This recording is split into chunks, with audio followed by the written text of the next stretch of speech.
Joe Biden dominating Bernie Sanders on mini Super Tuesday, winning 4 of 6 states so far, which were up for grabs, including the biggest prize, which Bernie won last time, Michigan. Right. Our next guest calling out the Democratic establishment for Biden's surge, but asked, is he really more electable than Bernie? Joining us right now, Fox News contributor, former White House press secretary, Sarah Sanders. Sarah, when you look at Biden do better than Hillary in Michigan and knowing he's basically going to be the nominee, does that trouble you? Not at all.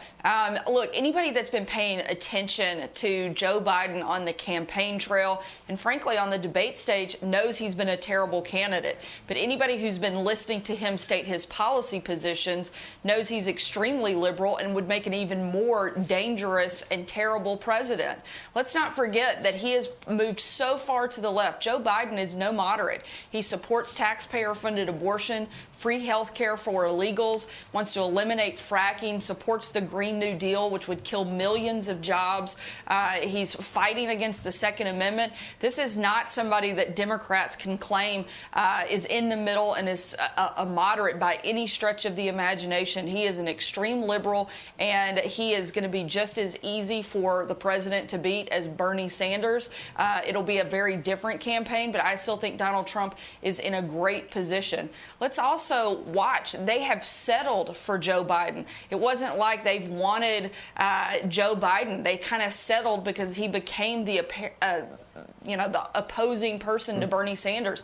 Donald Trump has had constant levels of enthusiasm. And last night, while Joe Biden was still fighting it out with Bernie Sanders, Donald Trump was putting up historic wins for an incumbent in Michigan, in Missouri, in Mississippi. Right. And that was before all of the votes even came in. Well, and it was just 2 weeks ago, Sarah, that Bernie Sanders was surging. He was the front runner, and Joe Biden, you know, he had on a toe tag, but now it's completely done a 180. What did you make of, and it's the cover of the New York Post and a bunch of papers today, where yesterday the former vice president told a voter in a hard hat he's full of you know what, and challenges him to a fight when the guy asked him a reasonable question about guns?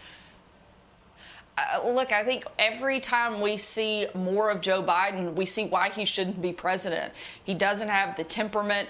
I don't think that he has, frankly, the positions that we want a president to have. We have a clear choice here. We can either continue down the path of prosperity and security under this president, or we can go backwards and we can go back to the ideas of the past of Joe Biden and the Democrat Party that have moved so far to the left that they do not identify and line up with most of America. And I think we saw that play out in real time when he yelled at that guy in a hard hat yesterday. Yeah. So how concerned are you that the economy is taking a hit, and it's the president's greatest asset, and it's almost out of our control? If you watch what happened to Italy, you see what happened to Japan, you see what South Korea is dealing with, and now it's here.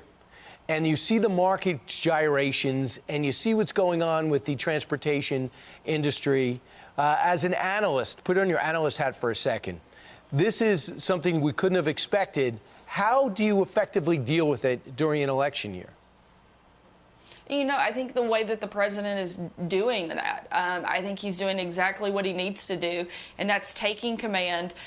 He has put the vice president to solely focus on this so that he can spend day and night making sure we're doing everything that we can. I think the president was right to take bold action from the beginning and restrict travel with China. I think the president has been right to build this task force that he's put together and rely on the experts that spend all day, every day looking at nothing but the data and the science. And I think he's done the right thing in calling for the country to come together. This is a time when we need Democrats in Congress to work with the president.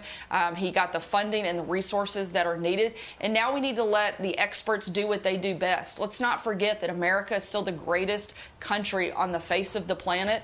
And let's let those scientists and the people that, again, this is their life. Let's let them do that work. The president is making sure they have the resources and and the freedom and the ability to do that. We're continuing to work with the global health community in ways that we weren't able to with China, with some of these other countries that have had huge outbreaks. Let's continue to have that information sharing. And the president, I think, has done everything he can to bring the country together and make sure we're focused on defeating the problem and not fighting with each other. I like the fact that every day it seems like at 5:45 they have that Corona task force from the briefing room. Kind of lets people know where we are.